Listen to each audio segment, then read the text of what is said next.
Bien, à cette vidéo de formation de la GM Academy. Dans la vidéo d'aujourd'hui, 11 juin 2022, nous allons parler uniquement d'un principe qui est très important et très primordial dans l'analyse technique. Sans ce principe, ce serait vraiment pas judicieux ni sage de pouvoir éventuellement s'aventurer dans l'analyse technique. Donc, pour ceux qui ne savent pas, en règle générale, dans la finance classique, nous avons deux sortes de manières d'analyser des actifs ou une crypto-monnaie. Donc, nous avons l'analyse fondamentale, donc ce n'est pas le sujet aujourd'hui, ça sera le sujet d'une autre vidéo. Et nous avons l'analyse technique. Donc, comprenez que l'analyse technique, c'est à peu près 70% de la prise de position. Ça, c'est selon moi, et l'analyse fondamentale, c'est 30%. Donc, aujourd'hui, les questions de l'analyse technique et l'analyse technique, éventuellement, à ces règles qu'il va falloir comprendre, à des principes qu'il va falloir maîtriser. Et parmi ces principes, éventuellement, il y a la théorie de dos. Donc, comme vous l'avez en face de vous, on va essayer de synthétiser très rapidement en commençant par expliquer, comme je viens de le dire, que c'est vraiment un principe de base de l'analyse technique. Ce principe équivaut sur n'importe quel actif, sur les forex, sur les indices, sur les actions et même sur les crypto-monnaies. C'est complètement intemporel et universel. Son concepteur est tout simplement Charles Dow. Donc, Charles Dow, lorsqu'il a énoncé cette théorie, c'était il y a 100 ans à peu près, au 19e siècle. Donc, il est à l'origine effectivement de cette théorie. Donc, tous ceux qui font de l'analyse technique connaissent qui est Charles Dow. Et en passant, il est aussi le créateur d'une des plus grandes places boursières qui se trouve aux États-Unis, qui est tout simplement le Dow Jones.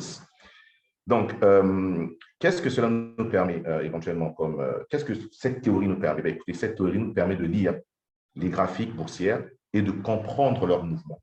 Donc, vous voyez bien que là, je n'ai pas stipulé d'anticiper parce que je n'aime pas ce mot d'anticiper, mais de comprendre éventuellement le mouvement de ces graphiques. Comme je le dis souvent à mes académiciens, ce graphique, comme vous pouvez le voir ici, ces graphiques, c'est complètement un langage qu'il va falloir décoder et pouvoir comprendre. Donc, cette vidéo, c'est un petit peu l'introduction de l'analyse technique qui est vraiment, là, je vais parler tout simplement globalement sans vraiment rentrer dans les vifs du sujet.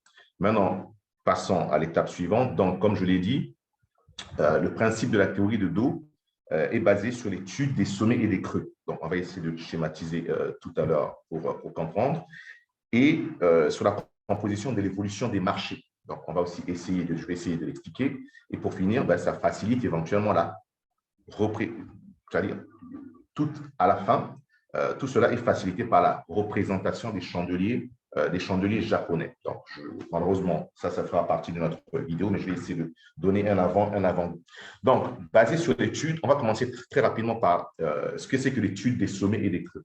Donc, pour ceux qui ne savent pas, un marché, des graphiques, un marché ne va jamais en ligne droite, c'est-à-dire un marché n'est jamais linéaire. C'est-à-dire le marché ne va jamais quitter un point A, c'est-à-dire un point A vers le point B. Ce n'est pas possible. C'est quasiment impossible. Donc, ce n'est pas du tout linéaire. Bien au contraire, ce marché va avoir tendance à aller avec premières impulsions, d'accord, redescendre légèrement. Un instant, excusez-moi. Donc, ce marché va commencer à monter, d'accord? Ensuite, redescendre, ensuite monter, ensuite redescendre, ensuite monter, ensuite redescendre, ensuite monter, ensuite redescendre. Donc, voilà voilà comment les actifs se comportent en règle générale. Une fois de plus, ils ne sont pas linéaires, ils ne vont jamais d'un point A à un point B très rapidement. Donc, vous voyez qu'à l'intérieur, lorsqu'on a ces phases d'impulsion, on a des sommets. Donc, moi, ce que nous appelons sommet ici, comme vous pouvez le voir, ce sont ces petits points ici. Voilà un sommet, d'accord? Voilà un creux, voilà un autre sommet, voilà un creux, voilà un autre sommet, voilà un creux et voilà un autre sommet. Donc, lorsqu'on dit que c'est l'étude des sommets, car la manière dont éventuellement cette tendance va évoluer peut nous indiquer dans quelle tendance on se trouve. Et dans cette cas de figure-ci, par exemple, nous sommes bel et bien dans une tendance haussière. Pourquoi? Parce que dans une tendance haussière pure et simple, nous avons ce qu'on appelle des sommets de plus en plus hauts, d'accord? et des creux de plus en plus bas. Voilà la théorie de dos. Donc, la théorie de dos nous stipule que lorsqu'on est dans une tendance haussière, directionnelle, claire et nette, nous devons avoir des sommets de plus en plus hauts, d'accord, et des creux de plus en plus hauts. Vous voyez bien que lorsqu'on va être dans cette phase d'impulsion, lorsqu'on va redescendre, on a ce creux qui n'est pas plus bas que ce creux, okay, qui est le point de départ. Ensuite, on va faire un autre sommet qui est plus haut que ce point haut. Donc, si nous sommes réellement dans une tendance haussière, la prochaine correction, c'est-à-dire le prochain creux, ne doit pas être plus bas que le précédent creux. Et ainsi de suite. Donc, vous comprenez bien que dans une tendance baissière, ben, éventuellement, on aura l'inverse, c'est-à-dire nous aurons des sommets de plus en plus bas, ok, et des creux de plus en plus bas, ainsi de suite. Sommet de plus en plus bas, creux de plus en plus bas. Voilà une tendance baissière. Voilà comment est composée l'évolution des marchés. Et pour résumer, les marchés on peut les couper en trois sortes d'évolutions. Donc, nous avons la tendance haussière, qu'on vient de voir tout à l'heure. Nous avons la tendance baissière, d'accord? Il y a une dernière tendance que nous, on appelle en règle générale la tendance ni haussière ni baissière, mais en range. C'est-à-dire, on n'a pas des hauts de plus en plus hauts et on n'a pas des bas de plus en plus bas, mais une tendance en range. On aura un petit peu ce genre de scénario, c'est-à-dire on aura une impulsion, on aura un sommet, on aura un bas, on aura peut-être un autre sommet qui va faire ceci, après on aura un bas qui va venir ici, après on aura un autre sommet, on aura encore un autre bas, on a un autre sommet, on a un bas, on a un autre sommet. Vous voyez qu'en faisant cela, il est irrégulier. Donc, on n'a pas vraiment, comme vous pouvez le voir, on n'a pas vraiment de sommet de plus en plus haut, d'accord, ni de creux de plus en plus haut. Et on n'a pas aussi de sommet de plus en plus bas, ni de creux de plus en plus bas. Donc, voilà ce qu'on appelle une tendance en range. Et retenez que malheureusement, c'est ce qu'on voit la plupart du temps. Donc, c'est ce qu'on est en train de voir avec le Bitcoin avec tout le marché cryptographique depuis un certain temps. Tout est en range. Et en règle générale, on a à peu près 70%, les marchés évoluent en règle générale 70% en range. 70 à 80% en range. Et le reste du temps, 30 à 20%, c'est vraiment une tendance pure et simple. Donc, voilà comment on décompose l'évolution des marchés. Donc, comprenez que l'évolution des marchés sont décomposées sur trois phases. On a les tendances clairement haussières et les tendances clairement baissières. On a aussi donc une tendance baissière pour que ça finisse, pour que vous finissiez par comprendre. Une tendance baissière, nous devons avoir des sommets de plus en plus hauts, OK, et des creux de plus en plus hauts. Voilà une tendance haussière. Je remets ça en partie. Voilà une tendance haussière. OK? Et à l'inverse, pour une tendance baissière, ben, nous aurons des sommets de plus en plus bas et des creux de plus en plus bas. Voilà ce qui est des tendances haussières. Et pour finir, tendance en range, on n'a rien du tout. Il n'y a aucune tendance, il n'y a aucune direction. Les prix vont dans tous les sens, en haut, en bas, et du coup, en règle générale, on appelle cela soit une zone d'accumulation, soit une zone de distribution. On pourra le voir dans les vidéos suivantes. Donc, tout ceci, toute cette théorie nous est effectivement facilitée par la représentation des chandeliers japonais. Donc, voilà ce qu'on appelle les chandeliers japonais. Donc, on fera encore une vidéo pour expliquer ce que c'est qu'un chandelier japonais. C'est la manière dont tout cela nous est reflété en chandelier japonais. C'est ce que la plupart, pour ne pas dire la majorité des traders utilisent, mais nous avons plusieurs sortes de représentations. Nous avons des barres, nous avons des bougies creuses, nous avons des colonnes, mais nous, en ce qui nous en concerne, ce sont des bougies en chandelier japonais que nous utilisons éventuellement pour pouvoir analyser les graphiques. Comprenez une seule chose qui est vraiment très importante selon la théorie de Do, on n'utilise pas des indicateurs, on utilise uniquement la lecture du graphique. Donc, c'est vraiment la lecture du graphique pur et simple, sans indicateur. Mais cela ne veut pas dire qu'il ne faut pas ajouter d'indicateurs, bien au contraire. Les indicateurs vont pouvoir éventuellement nous faciliter dans nos prises de décision ou nous conforter dans nos prises de décision. Donc, Par la suite, il y a encore un élément aussi important à comprendre dans tout cela, c'est que les mouvements sont relatifs. Ça veut dire quoi relatif? C'est-à-dire que les mouvements dépendent d'un facteur important ici, euh, qu'on appelle les unités de temps. D'accord? Qu'on appelle les unités de temps en anglais, en règle générale, les time frames. Donc, dans cette partie, on va voir comment décomposer éventuellement une tendance principale et vous allez comprendre ce que je dis dans une tendance principale. Donc, je vais aller très rapidement sur les unités de temps des time frames. Vous allez voir ici 1 heure, 4 heures, 6 heures, 8 heures, T. Ça veut dire un jour et 30 minutes. Donc, comprenez que pour que vous sachiez où va aller l'action, tout dépendra de ce que vous voulez faire.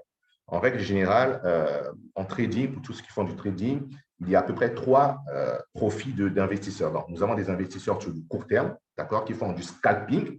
Et eux, par contre, ils ne vont pas utiliser des horizons de temps 1 heure. Ils vont utiliser, par exemple, des horizons de temps qui vont aller de 15 minutes à 1 minute. Et lorsque je parle de 15 minutes à 1 minute, ça veut dire que chaque bougie que vous voyez ici, je vais revenir rapidement, même si ce n'est pas le sujet des chandeliers japonais, chaque bougie que vous voyez ici, par exemple, là, nous sommes en horizon de temps 30 minutes. Donc, une bougie, lorsqu'elle commence et lorsqu'elle va se terminer, elle va prendre 30 minutes. Vous pouvez le voir juste à droite ici, pour que cette bougie se termine, il reste 4 minutes. Donc, le moment où la bougie ouvre et le moment où la bougie va clôturer, c'est ce qu'on appelle l'unité de temps. Donc, vous comprenez bien que si vous faites votre analyse sur une unité de temps de daily, ça veut dire que chaque bougie prend une journée à se clôturer, bah, vous verrez que vous n'allez pas avoir la même visibilité que celui qui va faire, par exemple, du trading sur du 1 heure ou sur du 5 minutes. Donc, c'est très important à comprendre.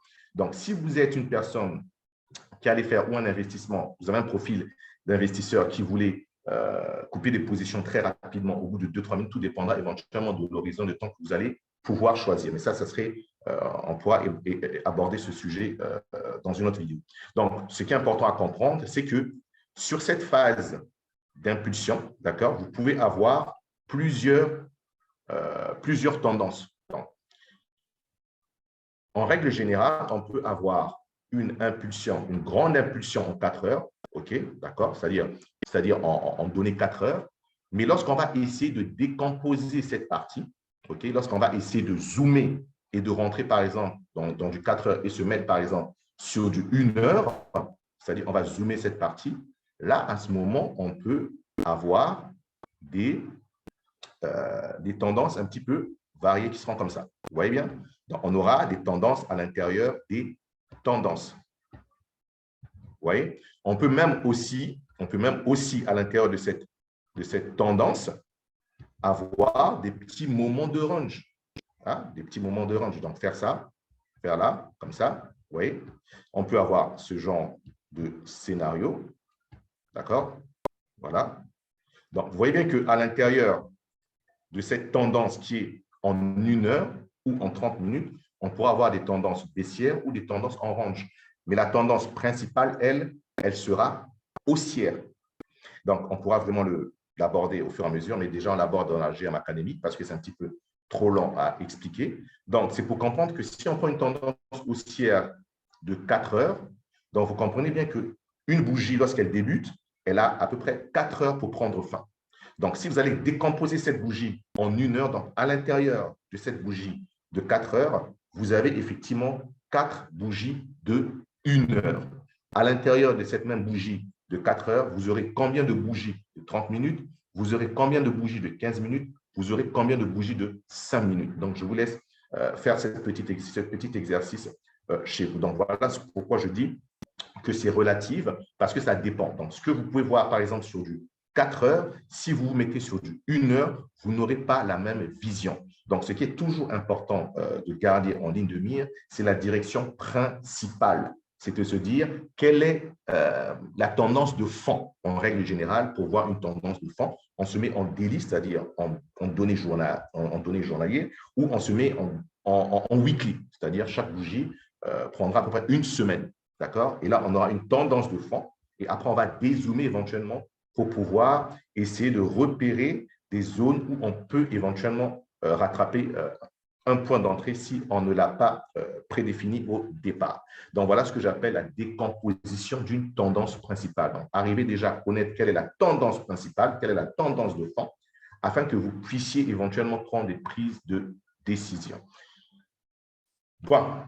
Maintenant, donc pour conclure, parce que je ne voulais pas que cette vidéo soit très longue, donc pour conclure, à quoi nous sert éventuellement cette théorie? Écoutez, vous l'avez vu tout à l'heure que cette théorie va nous permettre d'identifier et de confirmer une tendance.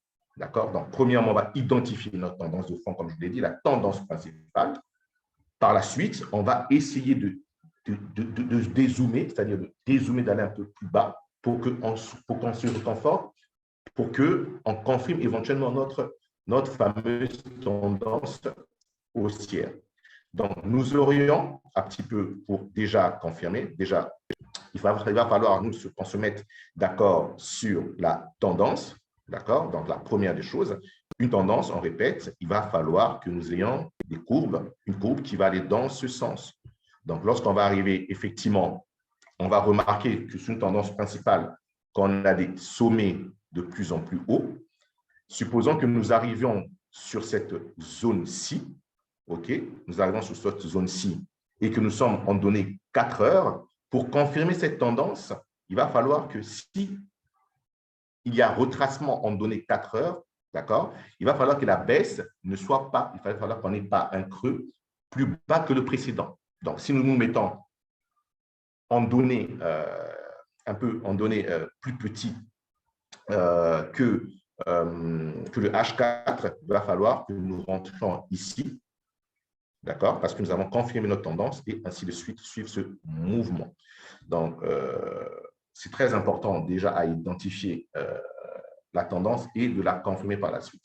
Et sachez que cette théorie est valable sur tous les marchés, que ce soit du crypto-monnaie, que ce soit Forex, indice, action, il est valable, il est universel et il est surtout intemporel. Et en même temps, il est valable sur toutes les unités de temps que nous venons de voir à l'instant. Donc, comprenez que cette méthode, comme je l'ai dit au préalable, est basée uniquement sur le mouvement du prix, pas d'indicateur, uniquement sur le mouvement du prix. Quand je dis mouvement du prix, ben, c'est le graphique, les graphiques en champ. En plus, ce qui est intéressant, c'est qu'il prend en compte la psychologie des investisseurs. Donc, comprenez qu'en trading, il y a à peu près 60-70% de psychologie. Et tout cela est pris en compte par cette théorie et tout cela est pris en compte par les chandeliers japonais. Donc, lorsqu'on a ce genre de mouvement saccadé comme les mouvements en range, on sait que les investisseurs ont un petit peu peur. Et lorsque nous avons une tendance réellement haussière, là, les investisseurs sont en train de prendre confiance. Et lorsqu'on a une tendance baissière, là, on sait que les investisseurs commencent à paniquer ou ils commencent à prendre des prises de profit éventuellement. Et pour terminer, cette théorie nous permet éventuellement de tracer les supports et résistances plus les trendlines. Donc ça, on verra par la suite dans d'autres vidéos qu'est-ce que c'est que les supports, résistances et les trendlines. Donc, on va essayer de faire rapidement un petit exercice en passant directement sur nos graphiques. Donc, comme vous pouvez le voir ici, je vous ai dit que nous sommes en données, d'accord? Nous sommes en données 30 minutes, d'accord? 30 minutes. Et comme vous pouvez le voir, je vais chercher une bonne tendance. Tiens, je vais mettre par exemple en données 4 heures. Bien, magnifique. Donc, en données 4 heures, par exemple, nous avons effectivement une bonne tendance baissière ici. D'accord? Nous avons une bonne tendance. Un instant, je vais prendre l'Ethereum, comme ça nous évite d'effacer. Voilà. Donc, sur l'Ethereum, en 4 heures, vous voyez bien que nous avons une belle tendance baissière. OK? Nous commençons par là. OK? Un creux, un sommet, un second creux plus bas que le précédent, un sommet. D'accord? Ici, regardez, un sommet, un creux, un autre sommet, un creux, sommet, creux, sommet, creux, sommet, creux. Et là, pour l'instant, vous voyez ce qui se passe. Là, maintenant, on n'a plus de tendance. Nous sommes en range. Il n'y a plus de tendance prédéfinie. Donc, comme vous pouvez le voir, là, maintenant, on peut continuer. Donc, comme vous pouvez le voir, là, on n'a plus de tendance actuellement. Donc, pour l'instant, on n'a pas de tendance. Donc, il va falloir que les prix, logiquement, si on veut se remettre en tendance, il va falloir que les prix puissent éventuellement refaire ça, là, et repartir dans l'autre sens pour qu'on définisse éventuellement une tendance. Mais pour l'instant, nous n'y sommes pas. On peut même en même temps arriver à mettre un support ici, lorsque je vous ai parlé des supports. Vous voyez qu'on peut définir éventuellement un support ici, et c'est peut-être cela qui va permettre éventuellement au prix de repartir. Mais revenons à notre schéma, vous voyez bien qu'à partir de là, nous avons une tendance baissière. Nous avons des sommets de plus en plus bas, donc c'est-à-dire de plus en plus bas, et des creux de plus en plus bas. Donc là, c'est une très bonne tendance baissière. Et là aussi, ici, nous avons une tendance, par contre, légèrement haussière. Là, OK, très rapidement. Voilà. Là, ensuite, là, des petits mouvements. OK, des petits mouvements, des petits mouvements, des petits mouvements. Et là, vous voyez qu'à partir d'ici, regardez ce qui se passe, qui est très, très, très, très, très, très, très important. À partir d'ici, vous voyez que la tendance, éventuellement, se renverse. Pourquoi? Parce que nous avions notre dernier creux qui était ici. Nous avions eu notre sommet, c'est parfait. Et regardez le dernier creux qui est là. Donc, le dernier creux, il est plus bas que le précédent. Et là, c'est là maintenant que la tendance baissière est confirmée. Donc, vous voyez que là, j'ai une tendance haussière, magnifique, des sommets de plus en plus hauts, okay, des creux de plus en plus hauts. Moi, ce qui m'intéresse, j'ai envie de vendre. Donc, il va falloir que j'identifie déjà la tendance primaire, la tendance principale. Je l'ai identifiée, je n'ai pas envie de vendre. Je vais attendre d'identifier ma fameuse tendance baissière. Ma fameuse tendance baissière commence par là, à la cassure exactement du dernier point bas. Et là, ça me permettra de rentrer éventuellement ici, de vendre et d'accompagner le mouvement ainsi de suite. Bien, c'est tout cela que nous apprenons à la GM Academy en profondeur, mais ici sera vraiment question de vous donner en quelque sorte les bases pour que vous puissiez éventuellement commencer déjà à pouvoir faire vos recherches. Et pour ceux qui veulent rejoindre la GM Academy, il suffira juste de nous laisser des commentaires. Et pour les autres, continuez à nous suivre. N'oubliez pas de vous abonner, de liker, éventuellement d'activer la cloche de notification pour ne pas manquer nos prochaines vidéos, parce qu'on va essayer de vous apporter du contenu 1, 2 ou 3 fois dans le mois. Donc, ceci dit, merci à tous et puis à la prochaine vidéo. Bye bye.